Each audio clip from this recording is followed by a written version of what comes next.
Boa noite a todos. Muita paz. Nós poderíamos iniciar fazendo uma pergunta. Qual o maior obstáculo ao nosso progresso espiritual? E qual a maior causa dos nossos sofrimentos? Se nós formos pensar, nós vamos ver que no fundo nós temos uma causa fundamental. Na verdade seriam três, só que as outras duas são derivadas da primeira. Orgulho, que é a base de tudo. O egoísmo e vaidade, que são seus derivados, não menos importantes. Então é sobre isso que vamos tratar nesta noite. Vamos tratar de orgulho e de humildade. Todavia nós temos o hábito de dar conotações, de dar entendimentos diferentes para uma mesma palavra. Então, com relação ao orgulho, nós queremos conceituá-lo aqui, nesta noite, como sendo aquele aspecto negativo do nosso ser. É aquela autoexaltação, autovalorização excessiva, a soberba. Esse é o orgulho que nós vamos tratar desta noite. E por que nós fazemos isso? Porque muitas pessoas dizem: eu tenho orgulho do meu filho, porque ele passou no vestibular. Na verdade, ele não teve orgulho, ele teve uma alegria, uma felicidade, uma satisfação. Mas nós usamos o termo e isso, com o tempo, faz com que nós possamos pensar que o orgulho pode ser uma coisa boa. Na verdade, essencialmente, nós vamos tratar do termo como sendo uma imperfeição do nosso espírito. Outro conceito que nós queremos definir aqui também é o de humildade. Nós costumamos entender, e muitas pessoas se referem à humildade confundindo com a pobreza. Fulano é muito humilde, querendo dizer que aquela pessoa não tem riqueza, uma pessoa que tem escassos recursos, que vive uma vida difícil. Não é esse o sentido de humildade que nós vamos tratar nesta noite. Nós vamos tratar da humildade que foi considerada por Jesus na bem-aventurança, bem-aventurados os pobres de espírito, aqueles desprovidos de amor próprio excessivo. Jesus disse que aquele que se elevar será rebaixado, e que o se rebaixar será elevado. Este sentido da humildade, aquele sentido de nós não nos sentirmos maiores do que ninguém, nós nos sentirmos como qualquer outra criatura, como irmãos, como filhos do mesmo Pai. A humildade que nós vamos tratar vem do latim humo, que significa terra. Então, a humildade é uma virtude básica, fundamental. Nós podemos entender que nós não conseguiremos desenvolver nenhuma outra virtude sem desenvolvermos a humildade. Como é que nós podemos ser caridosos se nós somos orgulhosos? Porque a humildade é o oposto do orgulho. Então eu não posso ser caridoso se eu não tiver um mínimo de humildade. Porque se eu ainda for alimentado pelo egoísmo, pela vaidade, por esse orgulho que faz com que eu me sinta melhor do que os outros, mais privilegiado, mais intelectualizado, mais rico, mais isso, mais aquilo, eu não terei condição de fazer caridade, porque caridade não é apenas doação. Caridade é autodoação.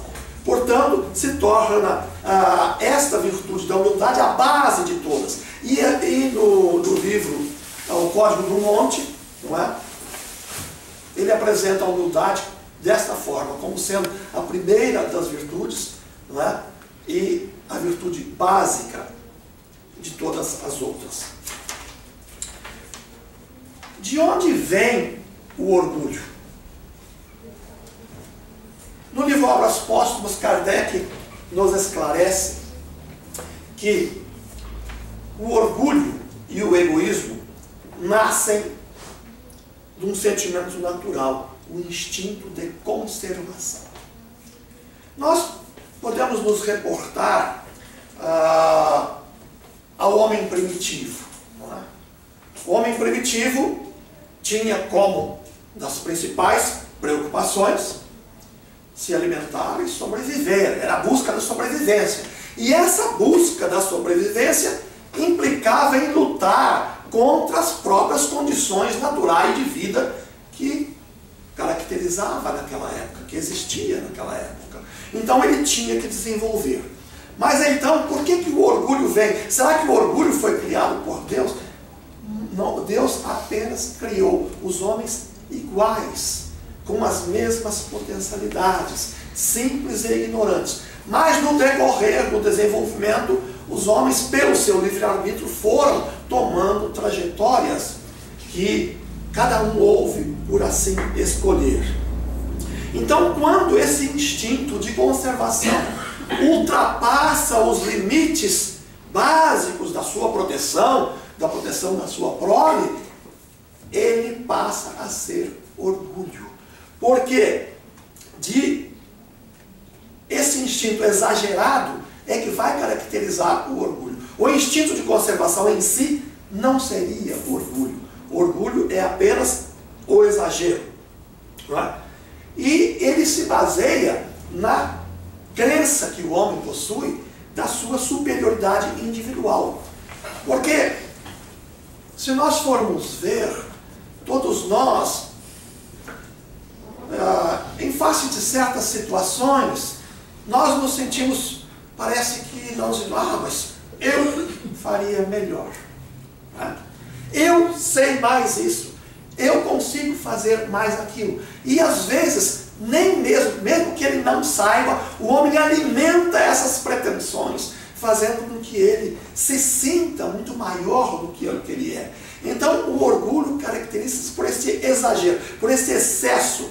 Não é? O incrédulo apenas crê em si mesmo. E é natural, portanto, que ele tenha orgulho, porque ele não consegue transpassar-se para os companheiros. Ele não consegue desenvolver aquilo que se chama de empatia, é colocar na condição do outro para analisá-lo. Nós podemos fazer uma outra pergunta. Quais as consequências do orgulho? O orgulho divide os homens. Porque vejamos múltiplas individualidades querendo se apresentar de uma forma mais contundente, de uma forma de maior destaque. O que acontece no decorrer dos tempos? Os seres vão disputando essas posições de relevo, de destaque, originando as disputas individuais, as disputas dentro do lar, até as grandes guerras. Né? E nós tivemos muitas guerras que, num olhar superficial, nós podemos entender que elas tenham sido guerras religiosas. E ainda hoje temos movimentos religiosos desenvolvendo atividades beligerantes, disputando e guerreando, mas na verdade não se trata, se nós formos ver a essência, não se trata de guerras religiosas. Se trata de orgulho das pessoas querendo colocar o seu entendimento sobre as outras criaturas, esquecendo que cada criatura, criada igualmente por Deus, tem o seu livre-arbítrio e o seu direito de ter opiniões diversas. Então, esse desrespeito à opinião do outro, querendo fazer com que a sua prevaleça, é uma característica muito grave do orgulho. Então, nós vamos ver que nós vamos até nos referir a orgulho, egoísmo e vaidade de uma maneira conjunta, porque essas três imperfeições da humanidade, elas estão manifestas ainda na maioria das pessoas. Embora os humildes sejam aqueles que menos apareçam, porque eles não se colocam na posição de destaque, enquanto que os orgulhosos estão sempre buscando um altar para que eles possam estar mais altos e possam ser percebidos e possam exercer a sua influência, fazer com que o seu modo de ser, o seu modo de entender venha a prevalecer. Então nós vemos que as consequências do orgulho são a divisão, são o desrespeito ao semelhante, porque eu me coloco numa posição maior do que o meu semelhante e, portanto, eu vou criar um sistema de disputa, de atrito. E nós vamos ver, se nós analisamos na nossa vida normalmente, que as pessoas, quando muito orgulhosas, elas, ao invés de terem um destaque positivo, elas sim têm um destaque, mas normalmente o destaque é negativo. E elas não são muito bem recebidas no momento, dentro do nosso grau evolutivo atual, né, já não estão mais sendo consideradas como elas gostariam de ser. Mas o que nós temos que fazer ante o orgulho, o egoísmo, a vaidade? Para combater uma imperfeição do nosso espírito, a primeira coisa, nós temos que reconhecer a sua existência. Como é que eu vou combater um orgulho se eu não me acho orgulhoso? É preciso que eu saiba, que eu entenda. E para que isso se desenvolva, é um trabalho muito difícil, porque nós precisamos ter, se somos muito orgulhosos, ter algum lapso, algum momento em que nós imaginamos que os outros também têm os seus direitos. Para que nós possamos, então, procurar ver o que eu faço representa e qual a repercussão do que eu faço no meu semelhante. Mas para isso é preciso que eu faça essa introspecção. E nós aqui vamos referir, como já se refere muito em muitas palestras espíritas que nós ouvimos, se cita a questão 919 do Livro dos Espíritos, em que Santo Agostinho nos dá um verdadeiro receituário de como nós nos conhecermos melhor. Ele ali vai explicar tudo. Como é que nós vamos fazer, o que a gente faz para organizar, porque ele fazia isso diariamente. Então ele vai dar.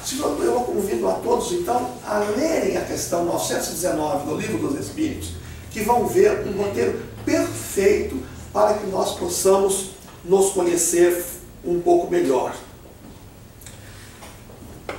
Nós ouvimos muito dizer-se que orgulho e egoísmo são vícios difíceis de serem vencidos, porque eles são inerentes à espécie humana. É como se o ser humano já fosse originalmente orgulhoso e egoísta. Nós já dissemos aqui que o Livro dos Espíritos nos explica que nós fomos criados simples e ignorantes e que o nosso livre-arbítrio é que vai determinando as condições da nossa vida, as nossas necessidades vão determinando as condições das nossas existências. Mas nós vamos perguntar, será que é verdade? Porque é normal se ouvir dizer que orgulho e vaidade é inerente à espécie humana. Os estudiosos, mesmo alguns espiritualistas, dizem que e às vezes alguns, eu vi agora até um que deve vir agora, não sei se é Fronteiras do Pensamento, vai ter e ele estava dizendo que ele não acreditava na evolução moral da humanidade, como algumas religiões pregam o processo evolutivo contínuo, porque ele não via esse progresso. Ele via o progresso material, né, intelectual, mas ele não via a repercussão desse progresso material, intelectual no campo moral. Mas, para nós, uma simples observação já nos diz o contrário. Porque, comparando as diferentes épocas da humanidade, nós vamos ver que o ser humano evoluiu. Nós vamos comparar o homem primitivo, vamos pegar o homem da antiguidade, Vamos pegar o homem da Idade Média, da Idade Moderna, contemporânea, vamos pegar o homem dos nossos dias. Nós vamos ver que há uma diferença imensa do homem dos primeiros tempos com os homens de agora. Não é? E se houve evolução até agora, por que essa evolução não vai continuar ainda mais? Qual a razão que poderia impedir que esse progresso continuasse? E isso nós estamos falando do campo moral, porque hoje o ser moral é muito mais evoluído do que o ser moral antigo, primário, mesmo das épocas da antiguidade, mesmo mostrando a época de Jesus, não é? Que Jesus até se referia aos fariseus como os sepulcros caiados, que eram brancos por fora, mas escuros por dentro. Nós também poderíamos verificar que não é verdade que orgulho e egoísmo são inerentes ao ser humano, porque existem inúmeras criaturas humildes. E não só apenas aqueles grandes destaques. Não é? Existem pessoas humildes escondidas. Porque nós dissemos já que o humilde não se destaca. Ele procura viver na obscuridade. É natural dos humildes. Não é? Então eles não aparecem. Mas existem inúmeros. É verdade que ainda nos nossos dias pode prevalecer ainda os orgulhosos, porque nós vemos que as leis que nós temos ainda são ditadas não pelo princípio da humildade, mas ainda pelo princípio do orgulho e do egoísmo. Nós vemos as leis sendo ditadas conforme os interesses, não é? E nisso nós poderíamos fazer até uma comparação, não é, com a época de Moisés. Quando Moisés subiu ao monte Sinai, onde ele recebeu as tábuas da lei, os 10 mandamentos, lá embaixo, aqueles companheiros que ele estava encaminhando para a terra prometida, para a Canaã, eles juntaram todos os seus recursos, os ouros que fundiram e fizeram um bezerro de ouro. Numa relação um pouco atenuada, nós podemos transpassar essa ideia para os nossos dias. Nós ainda estamos construindo altares para os deuses da individualidade, do orgulho e do egoísmo.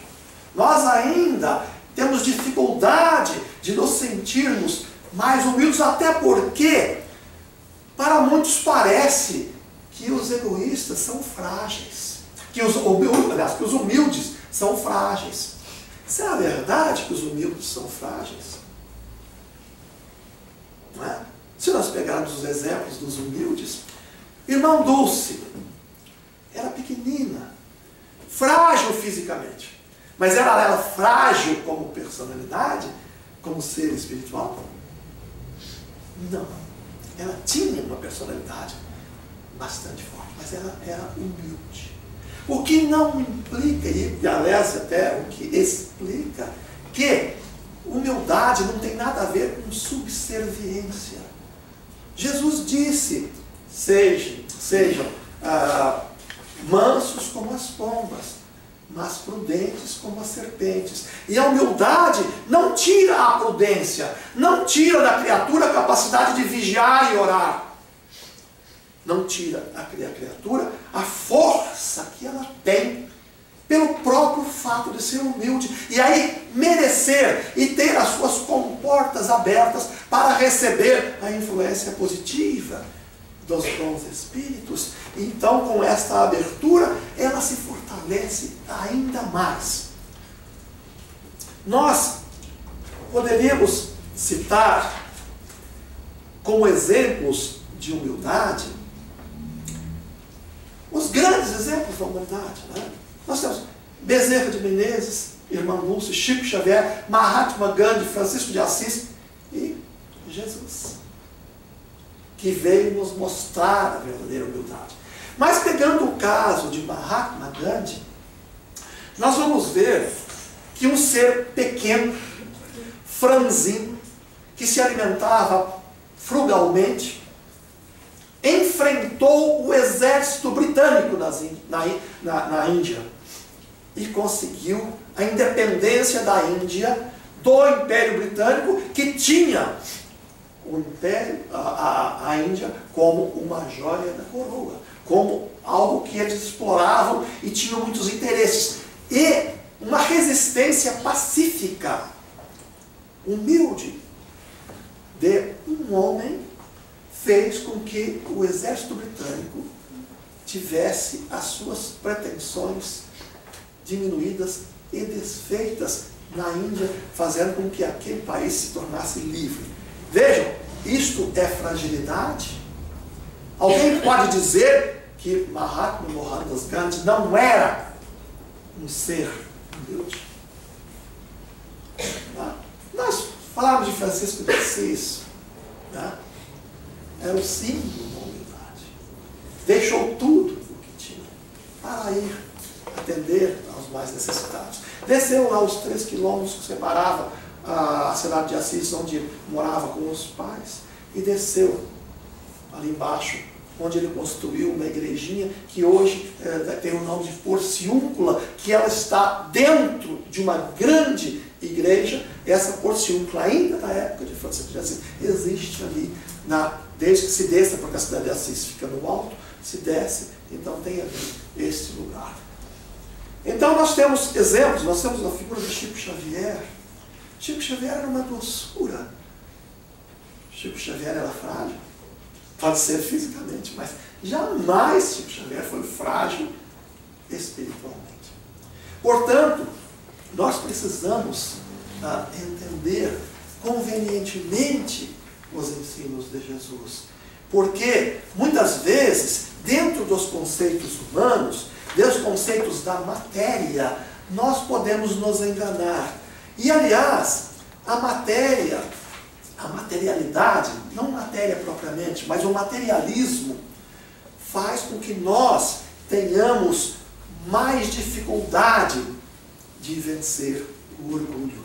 Porque se nós não vemos nada nem para trás e nem para adiante desta nossa encarnação, se nós entendemos a vida como esse período do nosso nascimento físico até a morte do nosso corpo, nós vamos ter dificuldades de poder interpretar e analisar convenientemente o valor dessas virtudes. Por quê? Porque se eu for viver apenas esse período físico, eu tenho que vivê-lo da melhor forma possível. E para viver materialmente da melhor forma possível, eu preciso ter à minha disposição os chamados bens materiais, que são os bens que são disputados entre as pessoas. Enquanto os bens espirituais, não há disputa entre as pessoas, porque o amor, a humildade que eu conseguir adquirir, não vai ser subtraída do Wilson, não vai ser subtraída de ninguém. Ela vem do meu próprio aprendizado. É diferente dos bens que muitos vão roubar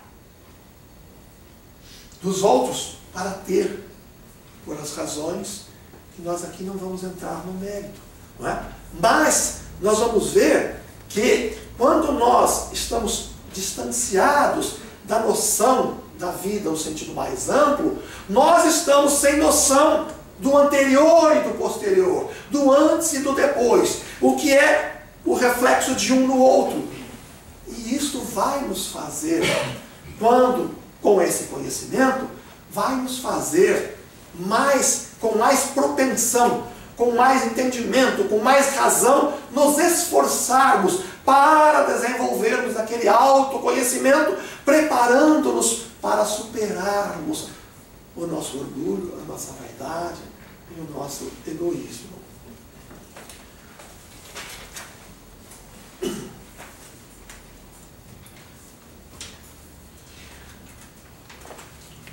Então, esse conceito que é típico da doutrina espírita, não é? O conceito da reencarnação e das vidas sucessivas, não é? Das construções que se faz agora para se desfrutar depois, ou para as destruições que fazemos agora, para sofrermos as consequências depois. Que a nossa vida é um eterno construir, é um eterno plantar, e também um eterno colher. Isso dá um entendimento, dá uma força para todos nós, que nós nos sentimos, vamos dizer assim, muito mais capacitados individualmente, quando temos esse conhecimento, quando constatamos esta realidade, porque uma coisa é nós termos uma crença, outra coisa é nós constatarmos uma realidade, através da experiência, através dos estudos, através de todos os mecanismos que a ciência utiliza para a comprovação de uma realidade. Então a reencarnação, a vida espiritual, são coisas perfeitamente comprováveis, porque elas integram o que no Espiritismo se chama o aspecto científico, que envolve a mediunidade e que envolve a reencarnação.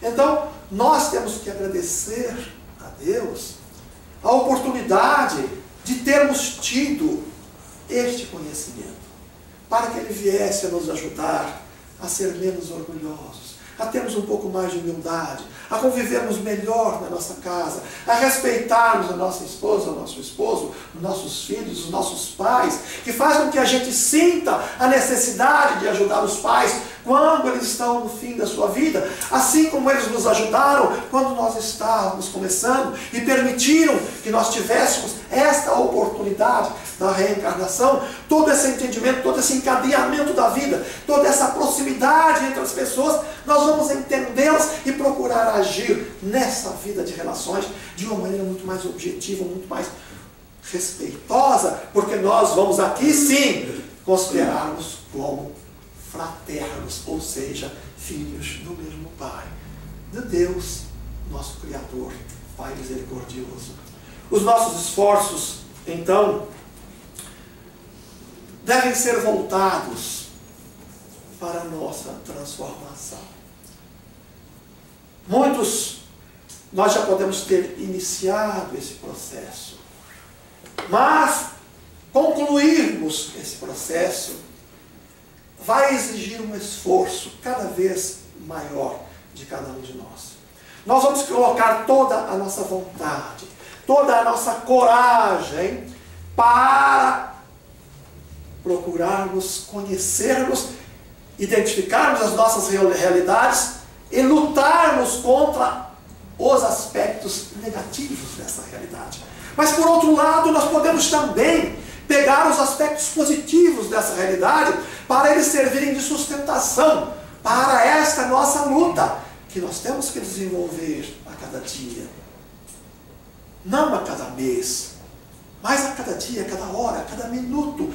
Em todas as oportunidades que surgirem, nós temos que exercitar. Quando estamos conversando e percebemos que as opiniões ficam um pouco exacerbadas e ficam um pouco concentradas e muito, digamos assim, veementes, nós podemos perceber que é o momento de nós aguardarmos um pouco, ouvirmos e meditarmos se convém que nós venhamos a dar alguma explicação nossa para aquele assunto ou não.